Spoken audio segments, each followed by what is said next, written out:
Baik, sebelumnya Assalamualaikum warahmatullahi wabarakatuh. Selamat datang kembali di channel WHO Indonesia Skoji.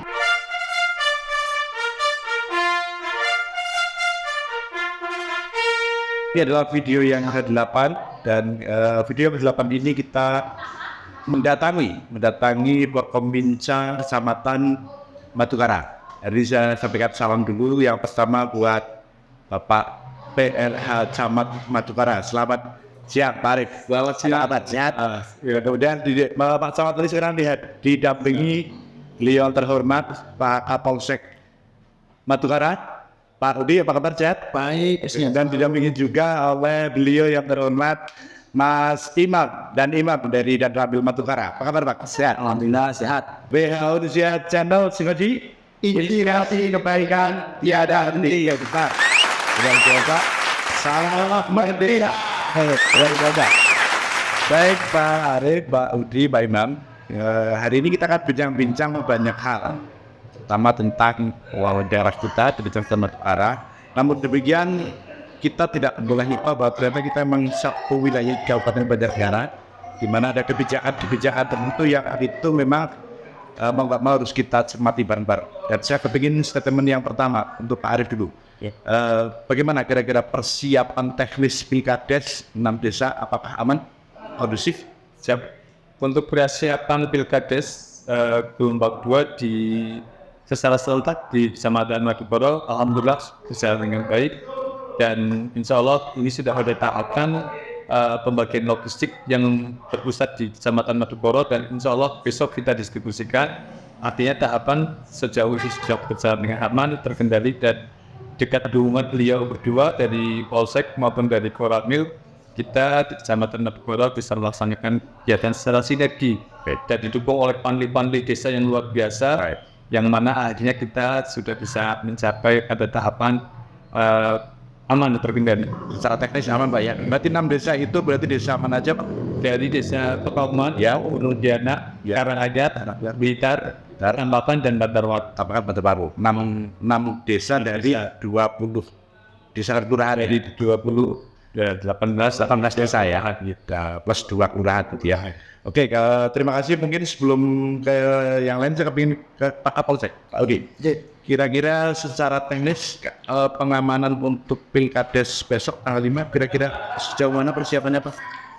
Terima kasih Pak Wono untuk pengamanan yang mana kita dari Polsek backup dari Polres ya, dan dari Pak Menramwe ya, serta bantuan dari TNI. Untuk persiapan sudah matang, masing-masing desa sudah kita tentukan ya. Berapa personil Pak? Tiap desa 6 personil. 6 personil belum dari TNI, belum TNI, dari Kornya 6 personil, ada yang 8 personil ditambah dengan rekan TNI. Nah, di sini kita juga perlu kerjasama dengan Panli itu juga, karena yang tahu posisi dalamnya kan Panli antara kekuatan-kekuatan, keamanan, kekurangannya, keamanan di desa itu. Tapi alhamdulillah dengan Pak Ndarame dan Pak beliau Camat, kami berusaha untuk semaksimal itu untuk sempurna. Oke. Zaman aja. Ya, kita doakan secara teknis lancar, pengamanan lancar ya. Oke, Pak Imam, atau mewakili dari institusi Koramil Kecamatan Madukara. Secara teknis kesiapan keamanan dari Polsek sudah, teknis di lapangan juga sudah. Saya kepingin tahu tentang satu hal. Kemarin sempat riuh karena ada penundaan, kemudian akhirnya dicabut penundaannya. Hikmah terbesar yang dapat kita petik Pak dari peristiwa itu kira-kira apa supaya masyarakat paham? Oke. Di sini kami bisa menjawab tadi sudah dijelaskan dari Pak Camat maupun dari Pak Kapolsek kaitan dengan kondusivitas wilayah yang harus kita jaga bersama-sama. Jadi untuk kondusivitas dan keamanan wilayah kita semata-mata bukan milik TNI maupun Polri saja maupun dari mana, tapi kita minta dukungan dari warga masyarakat yang ada di sekitar kita. Betul. Jadi keterlibatan masyarakat itu yang paling utama dan yang paling utama.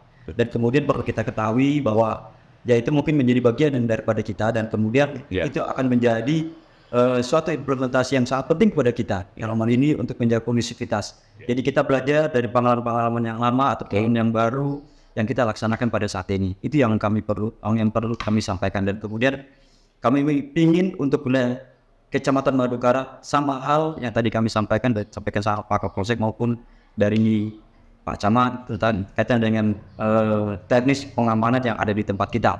Itu memang kita sudah full. Ibarat dalam arti kata bahwa mungkin kita tahu bahwa untuk kegiatan Pilkades sendiri itu dilaksanakan di Kabupaten Banjarnegara. Di luar dari kabupaten-kabupaten yang lain. Yaitu mungkin menjadi ibaratnya saat ini untuk menjadi mata dan mungkin dilihat dari tempat luar lain bahwa keamanan pelaksanaan Pilkades di Banjarnegara seperti apa? Karena itu sudah menjadi penekanan dari pimpinan kita agar pelaksanaan Pilkades Banjarnegara harus aman, tertib dan damai. Itu yang paling utama sekali. Terima kasih. Oke, kalau personil kira-kira dari TNI berapa tiap kita? Tadi sudah dijelaskan juga untuk perbantuan personil yang kami siapkan untuk masing-masing TPS yang ada di tempat kita. Atau perbantuan dari Kodim sudah kami sampaikan. Sama halnya dengan dari Polres maupun dari Kecamatan, dengan member dari Angkatan TNI, Polri maupun dari ANSIM yang ada untuk TNI sendiri. Kami sudah sampaikan di sini untuk masing-masing orang akan kami siapkan masing-masing TPS 6 orang. Ya, ditambah dengan perbantuan dari Bapitsa dan rekan-rekan dari Kodim yang lain. Itu nanti ada Linmas juga ya di lokasi berarti kan? Iya. Berarti kan ada Linmas, ada TNI, ada Polri, ya kan? Iya. Ya siapa tahu mungkin dibantu dari masyarakat juga. Kan masyarakat karena tulang punggung di desa itu dari masyarakat sendiri untuk menjaga kondusivitas yang ada di desa. Ya, apapun bentuknya, Panlak harus membantu hati di lapangan, melaporkan kira-kira nggak kondusif ya segera lapor, intinya gitu Pak ya. Oke, saya kepingin satu hal untuk Pak Camat, Pak. Bagaimanapun iklim demokrasi kita yang sudah kita lalui kemarin, bicara tentang money politik Pak. Aturan semua sudah komitmen nggak boleh, tapi Pak tanyakan kita tahu sendiri Pak ya. Pemilu kemarin kayak apa ya kan? Ya. Kira-kira potensi di Kecamatan Madukara tentang money politik seberapa besar? Kira-kira. Terima kasih. Berkaitan dengan potensi money politik yang terjadi di Madukara, sebetulnya dari masing-masing calon kemarin pada tahapan deklarasi damai pun salah satu poin yang mereka sepakati adalah tidak adanya money politik. Tetapi di lapangan kadang-kadang ada keterlibatan beberapa hal yang di luar jangkauan kami, baik dari Panlik maupun dari calon. Mana ada kadang-kadang komen ketika masuk misalkan seperti itu, ataupun dari calon yang kemudian dia tidak berkomit. Ada potensi-potensi kemungkinan itu memang masuk kok. Ada, tapi kita tidak bisa memastikan sejauh mana. Mungkin secara koreksi dan masukan buat kita di birokrasi, memang di dalam aturan di Pergub 80 maupun perubahan, karena ada 2 kali perubahan, Pergub 10, 47, 2020 yang memang menyiratkan terkait dengan hal-hal yang terlarang di dalam proses kampanye maupun pelaksanaan tahapan ketika itu termasuk money politik menjadi bagian yang sebetulnya tidak diperkenankan, tapi ketika bisa dipasang sanksi itu mau berhenti di teguran dan penghentian proses kampanye pada saat itu, sehingga memang diperlukan sekali aturan yang memang menyiratkan secara tegas ketika money politik tegas itu kesulitan kita di dalam Paklat Kecamatan ketika menjawab adanya kemungkinan money politik ini dilaksanakan sejauh mana, sehingga memang perlu peninjauan kembali terkait dengan aturan di dalam khususnya di dalam Pergub untuk mengatur money politik itu sanksinya seperti apa sampai detail sampai jelas gitu ya. Oke, terima kasih. Ini tadi kita sudah bicara tentang kesiapan tentang Pilkades. Sekarang kita mungkin bergeser sedikit Pak, tidak bahas Pilkades tapi khusus Kecamatan Madukara. Kalau tidak salah data statistik penduduk Kecamatan Madukara itu lebih dari 45.000 Pak. Ya, 45.000. Kemudian saya coba buka di Kecamatan Madukara dalam angka itu luas wilayah kita itu sampai 4.820 hektar. Ya, di mana posisinya kebun itu lebih banyak daripada sawah. Betul kan? Hari ini saya ingin tanya Pak, ke Pak Camat lagi sebentar ya Pak. Pak lagi kira-kira data UMKM di Kecamatan Madukara Pak, itu ada berapa jumlahnya total? Kemarin alhamdulillah Pak, kita dibantu oleh teman-teman KKN untuk pendataan. Kami menyiratkan untuk data UMKM kita mengalami kami dari Kecamatan Madukara memang akan kesulitan terkait dengan pendataan. Data kami itu memang masih sangat lemah Makanya kemarin alhamdulillah dari Kominfo mengambil suatu program dan sudah berpartisipasi dalam program Indonesia Satu Data. Ya. Ini menjadi salah satu entry yang baik buat kita, khususnya di kecamatan. Dan kemarin kita baru mengirimkan data itu untuk permintaan data termasuk UMKM ke teman-teman desa. Memang responsif dari desa terkait data itu agak kurang, sehingga kita melibatkan teman-teman KKN dan data yang termunculkan di kami sudah ada, sehingga belum pemetaan lagi karena data yang masuk kemarin masih sifatnya umum. Kita belum bisa memberikan banyak hal terkait dengan data yang jelas. Namun demikian, ini akan menjadi bagian dari pengambil kebijakan kami di dalam proses program dan kegiatan yang bersumber pada data. Ya. Terkait dengan jumlah data UMKM memang masih dalam proses aplikasi di Satu Data. Berarti belum data master ya? Belum masuk, Pak. Karena kemarin saya sempat kejar Dinas Indakop UMKM Banjar 6.000 lebih Pak UMKM. Cuma memang kita terus terang mengejar data mana UMKM yang sudah meninggal, hidup lagi, yang masih berjalan di tempat, stuck. Dan mana UMKM yang sudah berkembang, mana yang sudah naik kasta, ini kita belum ketemu di banyak negara. Jadi ini memang kita diskusi malam itu kita kejar data itu. Kenapa? Karena kita nggak mungkin bilang indikator ekonomi kita naik, sementara kita data UMKM juga kita nggak tahu. Kan jadi sulit kan? Sedikit menambahkan Pak, terkait dengan pendataan UMKM sebetulnya akan lebih termudahkan ketika Dekranasda ini terbentuk. Dekranasda sebetulnya sudah terbentuk, cuma mungkin belum optimal. Hal itu yang berkaitan dengan UMKM. Jadi kalau saya mohon maaf nanti kalau Dekranasda sebetulnya sudah sangat familiar, cuma di dalam proses salah satu tugas adalah sebetulnya memfasilitasi sarana prasarana yang kemudian UMKM itu semuanya harus Itu dengan gedungnya yang di depan kuliner itu, yang internasional, depan kuliner itu. Itu bukannya punya PKK, PKK Kabupaten? Kalau tidak salah itu gabungan dari Gabungan ya? untuk ya. Diskon sama PKK. Karena saya tahu barang-barang di situ ternyata kalau mau minjem ya harus ke PKK Kabupaten. Ya. Jadi dulu tahun 2006 kalau nggak salah kita pernah studi banding terkait dengan Dekranasda ini, kemudian untuk pengambilan lokasi dan statusnya seperti apa. Nah kemudian sayangnya eksekusinya kabupaten ketika idealnya sebetulnya Dekranasda itu kan semacam tempat perbelanjaan, di mana itu sebetulnya langsung memetakan seluruh eksistensi UMKM. Waktu itu kita kalau nggak salah di Sukabumi. Kemudian seperti suatu kios atau pusat perbelanjaan yang memunculkan semua UMKM, kemudian memberikan ruang bis-bis yang misalkan kalau ukuran besar itu bisa stay di situ. Mana settle. Jadi nanti juga link dengan kebijakan dari daerah, misalkan semua tamu apapun harus belanja di situ. Seperti halnya diterapkan Surabaya juga bumi. Konsepnya Dekranasda, tapi dengan pelayan yang tertutup seperti itu kayaknya berat. Sayangnya ketika kita sudah studi banding di sana, hasil yang tersampaikan waktu itu kemudian eksekusi pada DPU.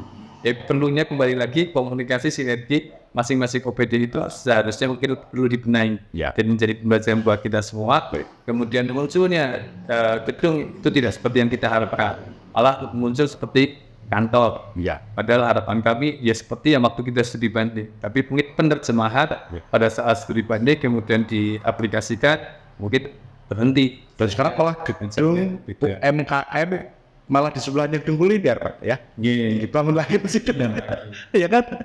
Sehingga sebetulnya secara eksplisit harusnya gedung itu juga memetakan UMKM itu berapa. Sehingga ketika di Sukabumi dulu list UMKM yang masih existing, dia setor misalkan kerajinan kaki kunci misalkan bersama segitu atau cincin-cincin, dia akan terlist. Dan itu juga akan memudahkan si pihak pengurus Dekranasda itu untuk mengetahui mana-mana yang masih bertahan, mana-mana yang tidak. Dan ini memberi ruang untuk itu mereka semua UMKM itu hidup.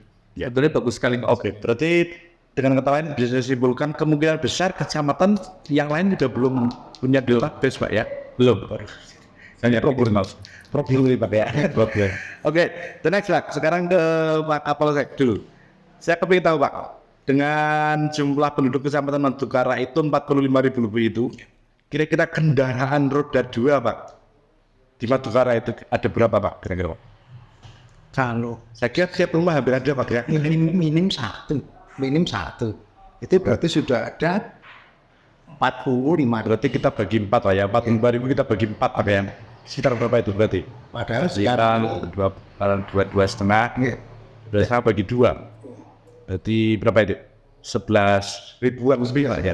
itu kan satu. Ya. Padahal sekarang ini tiap rumah bisa 2. Iya. Belum kendaraan roda 4-nya. Enggak, saya mau tanya gini Pak. Iya. Kapolsek ini penting masalahnya. Kaitan dengan pajak karena juga sudah 4 pendapatan kabupaten Pak. Kalau di Madukara ada 12.000 kendaraan Pak. Saya ingin tanya Pak, sama Pak. Satu, berapa motor yang gedong Pak? Berapa yang belum bayar pajak Pak? Karena ini kaitannya itu dengan PAD Banjarnegara juga ini kan. Gini, kira-kira berapa ya? Kalau data resminya kita kan harus menanyakan ke SAPSA. Iya. Data resminya kita Iya. tanyakan ke SAPSA. Namun untuk kasat mata, Iya. di wilayah kita itu sebenarnya juga banyak motor yang tidak terdata. Ya, tidak ada STNK-nya, STNK potong itu Pak ya. Iya betul.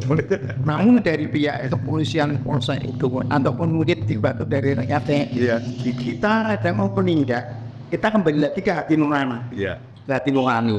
Kita nggak bisa mengedepankan hukum. Karena apa?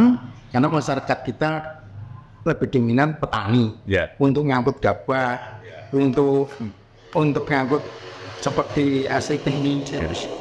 Kita nggak mungkin serta-merta untuk mengedepankan hukum. Makanya kami setiap saat kami sudah koordinasi dengan Samsat atau lewat Pak Kasat Lantas.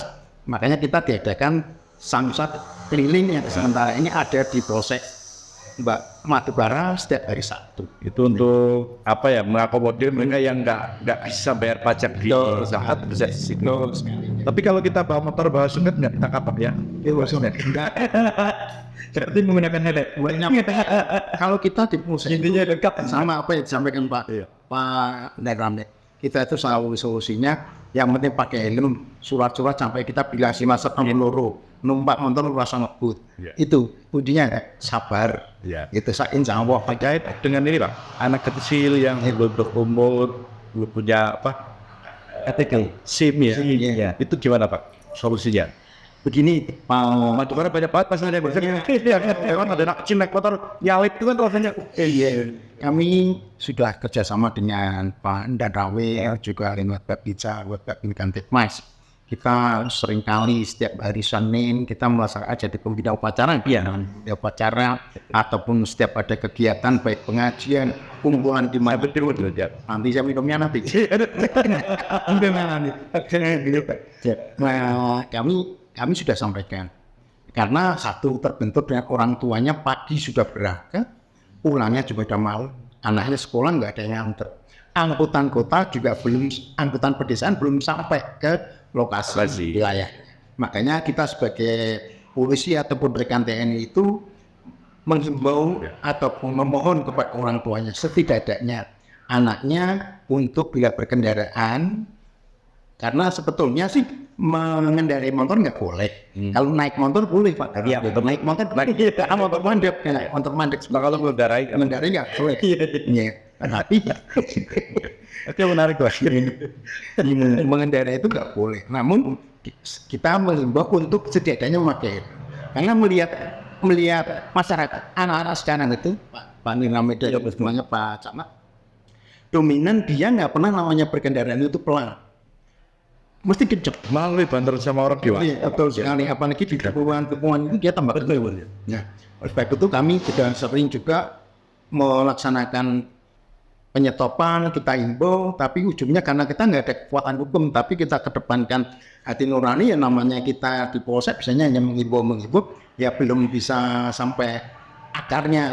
Artinya sosialisasi itu bisa melalui sekolah-sekolah yang bersangkutan pada saat acara dan sebagainya. Begitu.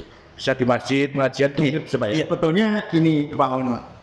Kenakalan apa tuh anak berkendaraan ataupun kenakalan remaja itu bukan tugasnya kami ini semua. Ya. Tapi ini semua tugasnya dari tokoh agama, tokoh masyarakat, tokoh pemuda, perangkat desa itu pegang peranan. Ya. Dan yang paling utama orang tua. Ya. Mana ada yang begini Pak, kenapa sih Pak anak-anak pada memakai motor, kenapa belum dibiarkan saja? Loh anaknya jadi ada, iya dong motor ini dipakai, biarkan saja, jangan kita nanti. Itu Itu makanya saya bantuan Pak Wono untuk menyampaikan, membantu kami. Ya, berarti seluruh pemirsa ya, tokoh masyarakat, tokoh desa ya kita bantu lah ya. Kawan dari Polri mengingatkan bahwa anak kecil sebaiknya ya jangan gunakan dulu. Naik boleh ya. Naik boleh. Ini semua Ya, jadi sekedar menambahkan saya tadi sudah sampaikan sama Pak Kapolsek itu sangat benar sekali. Dan kegiatan-kegiatan kita mungkin langkah-langkah antisipasi untuk ibaratnya mengeliminir kejadian di tempat kita, kecelakaan atau yang lain-lainnya. Sampaikan sama Kapolsek itu betul. Itu kita sudah betul melaksanakan kegiatan dengan cara yang pertama mendatangi sekolah. Kita sebagai pengambil apel atau sebagai IU. Di situ kita menyampaikan hal-hal signifikan yang saat itu terjadi. Dan itu mungkin itu sudah kami lakukan setiap saat, kami lakukan setiap hari Senin. Dan kemudian mungkin di tempat-tempat lain, mungkin ada pertemuan sekecil apapun, kami akan mengulangi atau menyampaikan. Ya semata-mata untuk menjaga kondusivitas untuk wilayah kecamatan Pandeglang sendiri. Selain kejadian kecelakaan atau mungkin pemakaian narkoba terus segala macam. Pokoknya alam sekecil mungkin, termasuk di dalamnya juga dengan ayo sama-sama kita antisipasi bencana alam yang di tempat kita. Kita tahu bahwa di tempat kita sendiri termasuk salah satu kalau kita tempat yang rawan bencana alam, apalagi pada saat musim hujan. Gerimis aja sudah longsor, apalagi hujan deras. Iya bang ya, betul. Gerimis sudah longsor, apa hujan deras saya itu, makanya di sini kita kadang-kadang seperti kita mengimbau sama-sama. Ayo setiap, dan kemudian kita juga mengimbau kepada kepala desa maupun kepada masyarakat yang lain. Apabila ada informasi kecil apapun kaitan dengan Kamtibmas, kaitan dengan keamanan, kaitan dengan longsor atau segala macam, tolong dilaporkan kepada kami. Itu sebagai pembangunan kerjasama atau sinergitas antara kita dengan masyarakat, gitu ya bang ya. Sinergi lah. Iya, jadi seperti itu yang kami harapkan sekali, sehingga di sini ya semata-mata untuk menjaga kecamatan Manukara. Ya kan secara skopnya menjaga kecamatan Manukara lah. Tetapi kalau yang lain silakan. Dan tadi kaitan dengan Pilkades pun sama seperti itu juga. Ya kami minta mungkin dari masing-masing panlah ke segala macam. Ya paling cocok kemarin dibuatkan video. Ya kan, buatkan video himbauan untuk menghindari money politik dan segala macam. Ini sebagai langkah awal yang sangat bagus. Artinya apa ya, tadi saya sampaikan bahwa untuk kaitan dengan keamanan, ketertiban dan kemudian kegiatan itu bukan menjadi tanggung jawab kami saja, tetapi menjadi tanggung jawab. Ayo kita sama-sama, ayo sembiung. Siap. Dan juga kawas. Oke, dan Nabil, saya kembali spesifik untuk dan Nabil, Pak Imam, yang Madukara, kecamatan Madukara ini saat ini ada berapa ormas atau LSM yang masih on ya, jalan dan itu aktif juga berperan di masyarakat. Kira-kira ada berapa? Oke, kalau secara garis besar yang kami tahu di sini kami menyebutkan saja yang pertama dari Pemuda Pancasila sendiri. Kemudian kalau macam ormas sendiri mungkin dari ormas Islam atau mungkin ormas lain segala macam, misalnya Ansor.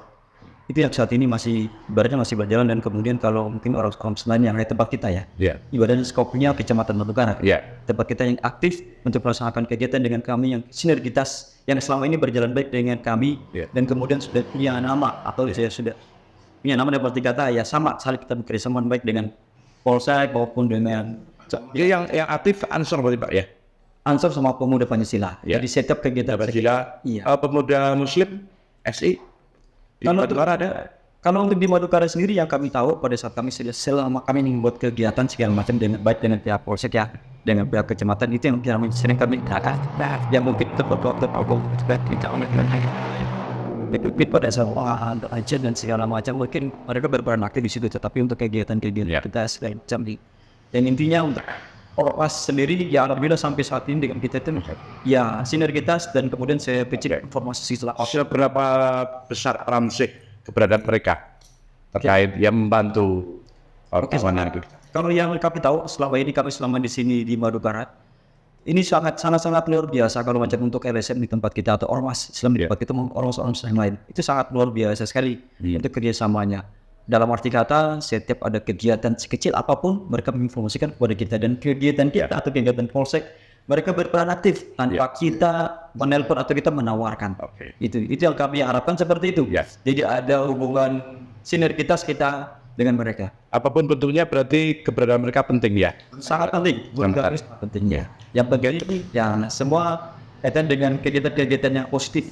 Seperti yang ada di Kecamatan. Oke Pak, diminum dulu Pak, biar kita relax biar. Nanti saya mau nambah sedikit boleh? Boleh Pak. Berkaitan dengan kendaraan tadi, kami menghimbau kepada masyarakat khususnya warga Madukara. Mulai hari ini kalau bisa beli motor yang bisa dipajaki, Ya, Karena apa? STNK-nya jelas, ya kan? Gitu artinya jelas, terdaftar. Tujuannya apa? Bila terjadi kecelakaan bisa ngurus jasa ARJ. Iya. Jadi jangan sampai kalau nantinya kendaraan itu boleh dikatakan bahasanya itu bodong untuk pengurusan jasa ARJ nggak bisa. Yang kedua, kalau memang warga Madukoro ini banyak yang nggak punya SIM, kalau mau mencari SIM atau mau berusaha mendapatkan SIM, boleh bisa tanya, bisa komunikasi dengan Kapolsek atau dua Pinca atau Babin Mas, semuanya kita sudah koordinasi tahu. Nanti biar kita kondisikan, kita kelompokkan, nanti kita usulkan untuk bisa mendapatkan SIM ya. Mungkin ada hari-hari tertentu kerjasama Pak Kopinca bikin di mana dengan diskon khusus. Mungkin Pak, inisiatif kayak gitu bisa? Bisa. Kenapa ya siap? Ini kalau ada program khusus dari kecamatan ya kan? Nanti kita berusaha untuk menyampaikan kepada pimpin PK Satlantas atau Bapak Kapolres, nanti biar belinya ada kejaksanaan untuk biar Pas Kapolres apa ya? Ya, kita bikin kamu itu bareng nanti kita shoot ya kan kegiatannya ya kan. Ya, keren. Oke, terima kasih luar biasa dan mungkin sebelum kita panjang lebar bicara tentang nation paksa, saya bicara panjang dulu Pak. Banjarnegara ini saya ke Pak Sikcam ya. Jumlah pengangguran kita itu tembus di angka 6,38% dari tahun sebelumnya. Kalau Banjarnegara itu asumsi penduduk sekitar 1 juta sekian, ya 1 jutaan lah. 6,38% itu berarti sekitar 63.800 pengangguran terbuka di Banjarnegara. Nah, karena kita database di kecamatan juga bentuk tersinkronisasi dengan BPSI yang di kabupaten, saya asumsi saja 60.000 ya Pak ya. Kalau kita bagi 20 kecamatan Pak, kira-kira ketemu berapa ya? 60.000 kan 63.000 pengangguran terbuka di Banjarnegara. BPS 2023. Nah kalau kita cari database di kecamatan itu nggak ketemu datanya. Nah akhirnya kita asumsi saja nih 60.000 kita bagi menjadi 20. Bagaimanapun ini bagian dari tanggung jawab kita bersama. Kira-kira solusi apa yang bisa kita? Karena ini jelas database itu kan valid BPS ya. Valid. Ini butuh solusi untuk Banjarnegara ke depan dan nggak mungkin nggak diselesaikan. Betul. Kira-kira apa Pak? Pertama berkaitan saya sampaikan tadi permasalahan kita adalah di pendataan. Kami tidak begitu yakin juga ketika PLT yang jadi program saat ini sebagai bagian dari untuk pengentasan kemiskinan maupun hal-hal mengantisipasi pengangguran adalah dasar yang tepat untuk dilaksanakan. Kita punya DTKS Pak, data terpadu kesejahteraan sosial yang sebetulnya juga menjadi bagian atau basic data yang digunakan sebagai barometer layanan sosial atau pemberi layanan sosial. Misalkan yang tidak mampu atau yang membutuhkan akses sosial dan sebagainya. Misalkan bercacatan, keterbelakangan dan sebagainya. Nah, ini yang perlu kita benahi di desa adalah ketika desa di dalam menerjemahkan DTKS ini belum pada alhamdulillah kemarin dengan dibantu oleh camat kami yang menurut kami luar biasa dari sisi pemahaman aturan regulasi, kami bersinergi untuk membenahi DTKS dulu definisinya sampai pada sisi mekanisme perolehan dari si pendapat perlu sosial ini, perlu sosial. Dan alhamdulillah sudah mulai berbenah desa-desa untuk tepat sasarannya ini menjadi sesuai. Bukan lagi PLT ataupun siapa yang mendapatkan adalah dari sanak saudara si perangkat desa ataupun dari siapa desa. Artinya PLT ini sebenarnya diberikan untuk orang tidak mampu ya atau warga miskin lah ya. Khusus untuk mereka kan. Untuk PLT untuk pengangguran kan tidak ada Pak ya? Biasanya tidak. Karena mau pisahin Cuma kategori kriterianya mereka mendapatkan karena tidak mendapatkan pendapatan karena kategori yang menerima menganggur akhirnya adalah pengangguran miskin. Standar yang diterapkan atau 300.000 atau ya per hari atau per bulan kurang lebih itu mereka bisa mendapatkan. Artinya ini data dulu nih, data dulu. Termasuk data ketika kita punya program-program layanan yang sifatnya padat karya pun, basicnya kan data nih. Semua data ini kadang-kadang ketika data ini tidak tepat, kan ketika sini akan juga melihat pada situ Pak. Itu juga tidak tersampaikan dengan baik. Itu yang pertama. Yang kedua Pak, kembali lagi posisi pemerintah sebagai pengambil kebijakan dan korporasinya siapapun di situ. Dia kan memberikan ruang yang sebetulnya bisa menjadi mitra. Misalkan dalam konteks yang paling dekat dengan kami yang di kecamatan adalah program BUMDes. BUMDes tentunya bagi kami ketika program dari pusat, provinsi, kabupaten ini serius terkait dengan pengatasan pengangguran dan kemudian rootnya adalah BUMDes diberdayakan itu sudah luar biasa. Bagaimana kita belajar di mana desa, Pak? Banjarnegara serius nggak sih ngurusi masalah pengangguran, Pak? Anda tadi bilang Sebetulnya kalau berbicara serius, ini serius, Pak. Cuma pemahaman terkait dengan tepat sasarannya itu yang menurut saya perlu duduk pada sinerginya, kebijakan. itu bansosnya, Pak, tadi. Bansos yang Secara keseluruhan. keseluruhan. Secara keseluruhan. Artinya pemahaman terkait OPD, apa berbuat apa, itu dimengerti dulu oleh mereka. Saya yakin, misalkan ternyata OPD yang misalkan dia duduk di situ, belum tentu dia paham tupoksinya misalnya terus seperti itu. Kemudian ketika dia tidak paham, bagaimana ketika dia mengambil kebijakan, itu sebenarnya seperti itu. Kemudian kalau serius saya yakin serius. Cuma ketika si pengambil kebijakan ini tidak tahu sebenarnya arah tepat sasarannya pengentasan kemiskinan dan pengangguran itu, secara otomatis program kegiatan kemudian prioritas itu bias. Dan ini terjadi di Banjarnegara, Pak, masalahnya. Saya kira hampir semua terjadi di beberapa, tidak hanya di Banjar, hampir semua. Sehingga memang diperlukan role model. Sebetulnya kita berbicara role model, kita ketika political will, misalkan si Banyuwangi ini sudah ke pariwisata, bagaimana dari angka 21% angka kemiskinan turun drastis menjadi awal itu 9, sekarang turun lagi angka kemiskinan tinggal 4 atau 6 kalau nggak salah. Ini kan luar biasa. Tapi statistik BPS kita tiap tahun masih naik, Pak, data kemiskinan kita. Kalau begini Iya, tapi kita naik ya. Bukan pas 2018, 19, 20, 21, 22, 23, 24. Itu BPS masih menyebut angka itu terus naik.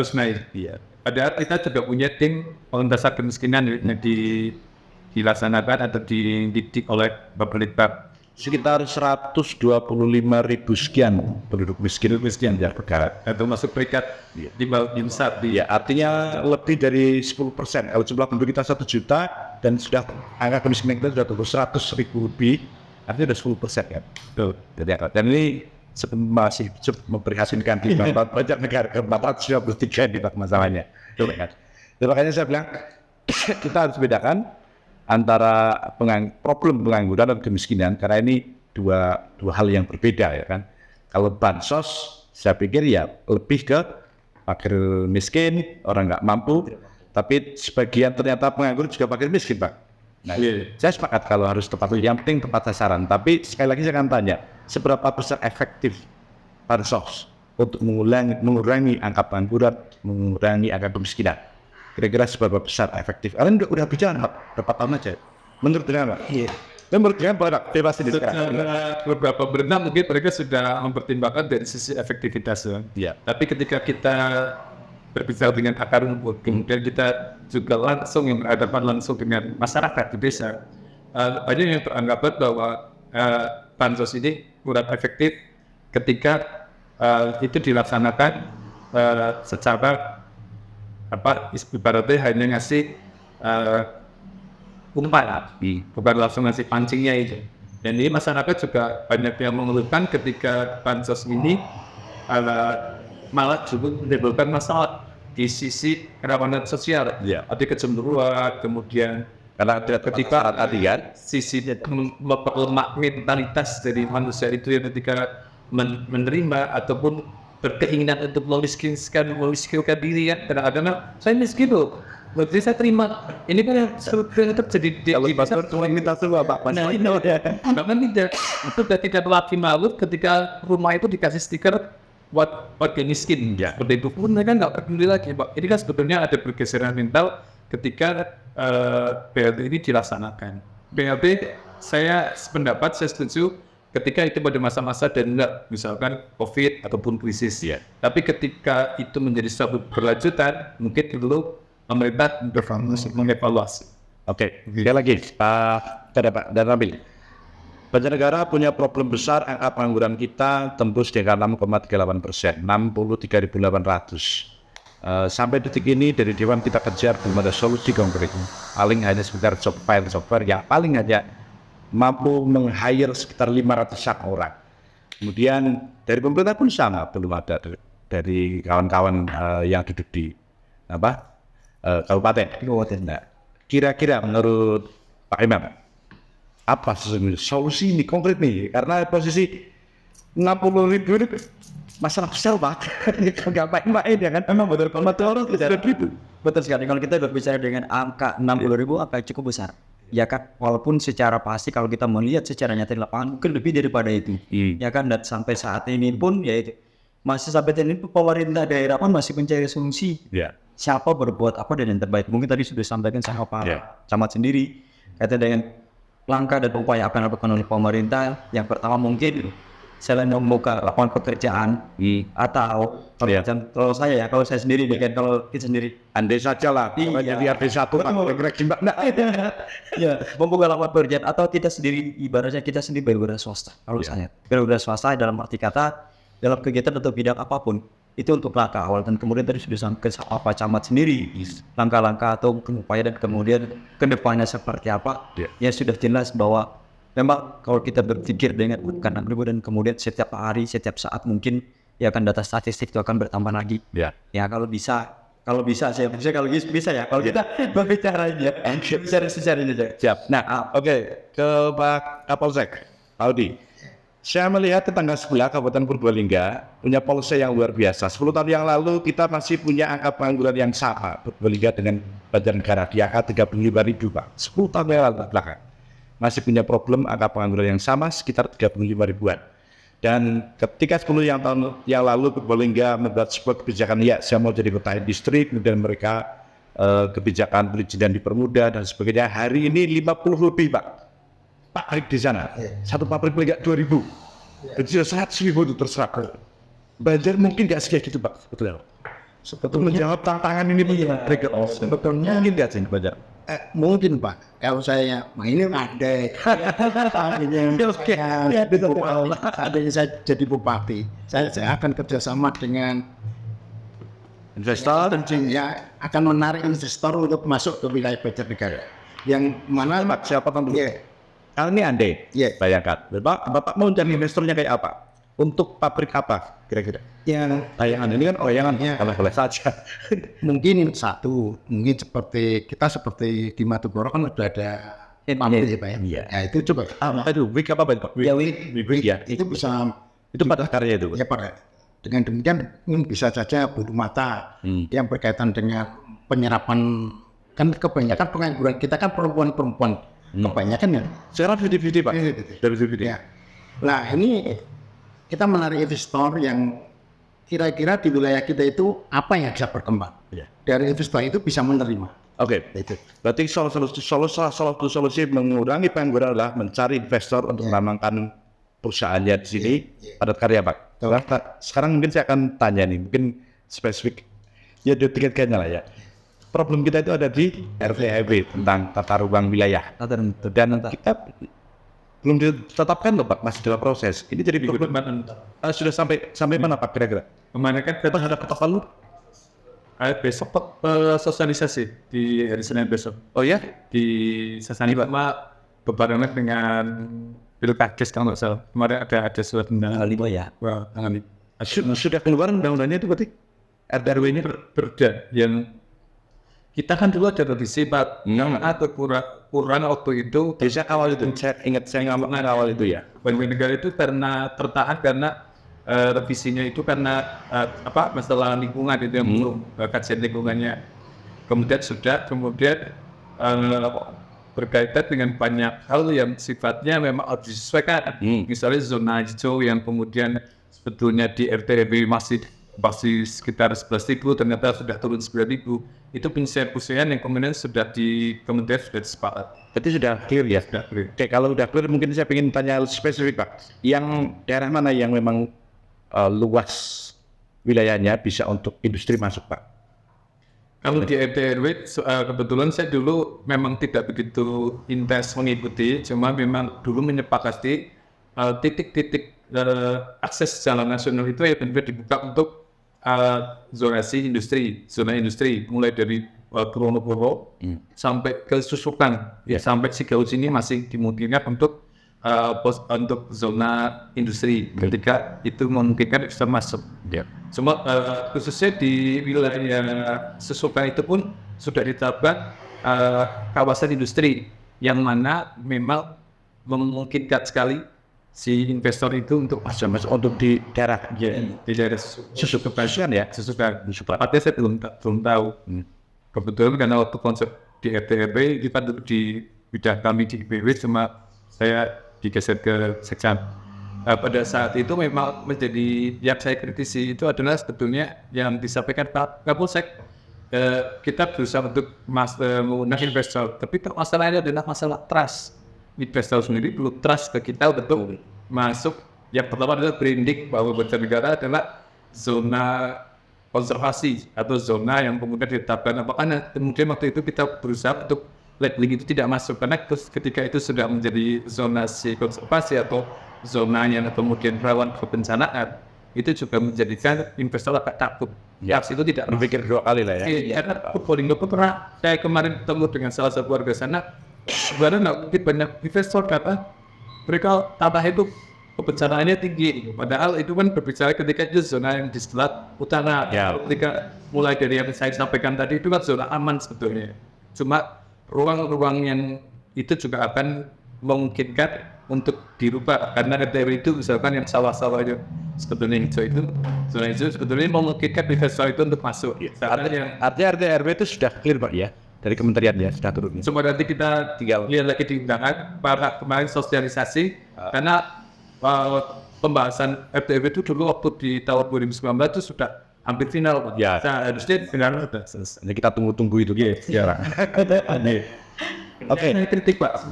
Sobat itu adalah sebetulnya ketika kita menetapkan Pemda itu belum melengkapi dari sarana fasumnya. Misalkan ini menetapkan si lokasi ini menjadi salah satu zonasi kawasan industri, tapi mungkin akses jalannya belum terangkat, supply listriknya masih rural, masih belum. Itu yang sebetulnya dibutuhkan political will. Mestinya itu disiapkan oleh Pemda, terutama bupati yang akan datang berarti kan ya. Kan menjelaskan lagi ada. Oke Pak, saya kepingin spesifik di yang terakhir ini untuk Madukara Pak. Apapun yang terjadi yang kita lihat di lapangan, Madukara notabene penghasilan salak yang luar biasa. Mengingat kondisi sekarang ini salak harganya seperti itu, banyak masyarakat kita yang akhirnya menebang salaknya berusaha berganti dengan tanaman yang lain. Dan ini posisi ini masih gonjang-ganjing Pak, karena belum. Ya kira-kira solusi konkret apa untuk masyarakat Pak, supaya secara ekonomi di tingkat bawah kaum petani bisa segera bangkit dari keterpurukan. Kira-kira apa Pak? Semuanya lah, lebih banyak dijelaskan. Terima kasih. Ya, pertama sebetulnya kita kemarin sudah diinisiasi oleh pemerintah untuk membentuk semacam klaster atau komunitas salak petani salak di Kabupaten Banjarnegara, di mana memang Madukara menjadi salah satu sentra. Artinya mereka diberikan kewenangan di sisi kepengurusan, posisi pengurus dia masuk semua. Masih optimis di salak Madukara? Sepertiga dari tebangi loh Pak Madukara. Saya berharap masih, karena memang ternyata kalau kita berbicara dari SPSI kemarin kita terima laporannya distribusi salak keluar masih luar biasa. Dan ada 350 orang yang ada di satu atau di itu mereka punya hidup dari situ. Kemudian di Blitar, kemudian di Bertek itu juga banyak sekali yang mendapatkan penghasilan dari situ. Artinya salak kami harapkan masih bisa dipertahankan dengan harapan kami juga untuk mata rantai pasarnya juga kita harus benahi, yang mana memang diperlukan sekali kecamatan mungkin diberikan ruang untuk memberikan mediasi buat seluruh petani untuk kita ngobrol. Ini juga belum pernah sebetulnya di tingkat kecamatan, karena memang sekali lagi tak gendakan dengan petani-petani Pak. Iya, cara itu. Kecamatan memang banyak di pelaksana yang sifatnya tidak menjadikan tidak melaksanakan kegiatan. Ya. Kegiatan semua di OPD ini juga bisa menjadi bagian dari evaluasi di dalam kinerja pemerintahan bahwa posisi kecamatan yang sangat strategis, tapi dalam sisi pekerjaan kita benar-benar hanya sifatnya koordinatif. Belum bisa eksekusi sendiri Pak ya. Baik.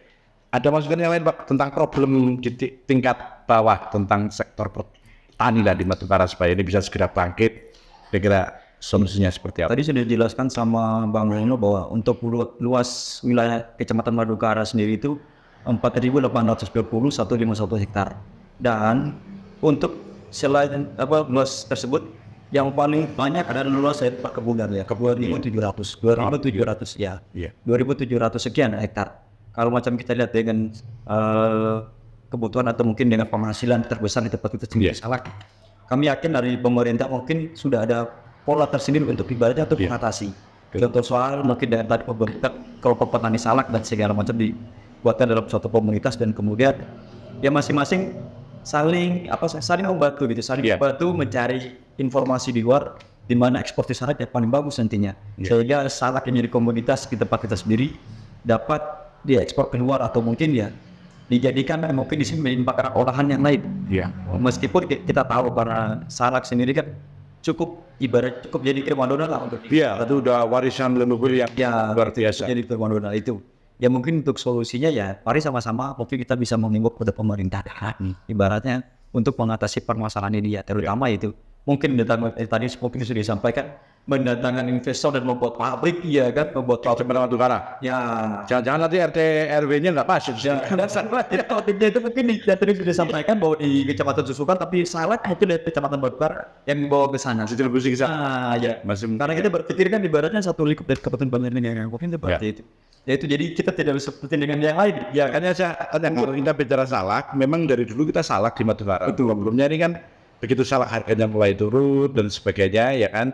Akhirnya kan hampir separuh Pak, hampir separuh kita penebang. Ini kan berharap ada solusi yang lain kan. Ya, Pak, sebetulnya kemarin kami pernah diundang di Bakulen. Waktu itu ada fasilitasi, ada kegiatan dari Provinsi dan Kementerian Pertanian terkait dengan sertifikasi salak. Jadi ada beberapa kriteria yang mana minimal 3 hektar ya perkebunan salak, kemudian mereka difasilitasi untuk dididik menjadi salak itu berkualitas dan ini juga menjadi peluang impor. Jadi mereka ekspor bagi daerah wilayah itu yang difasilitasi dan sudah ada pasar, tapi kualitasnya harus sesuai yang dan Magelang itu sudah seperti itu Pak. Magelang sudah sehingga nanti misalkan ada jarak tanamnya, kemudian matahari masuk, kemudian bersih dan sebagainya.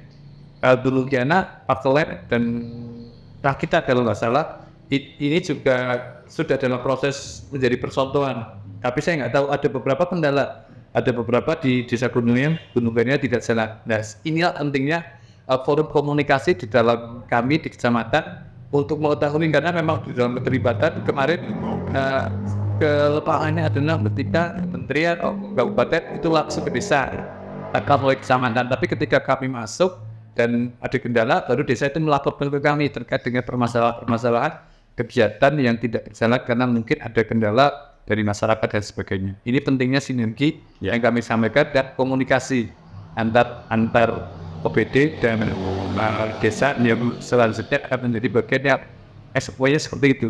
Ya. Oke, mungkin Pak Odi kira-kira saya mau tanya nih, masih optimis dengan salak di Madukara kita itu, ya kan? Karena nih ya separuh sudah mulai tanam kopi, ya kan? Sementara MDPL kita tidak sampai di angka 1000 MDPL, maka Arabica jelas nggak mungkin masuk kan, paling robusta itu kan.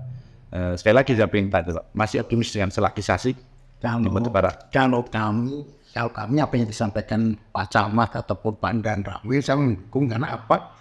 Kalau ini langsung surut salak ini surut, itu komoditasnya ataupun masuk barangnya terkenal salaknya kan tidak.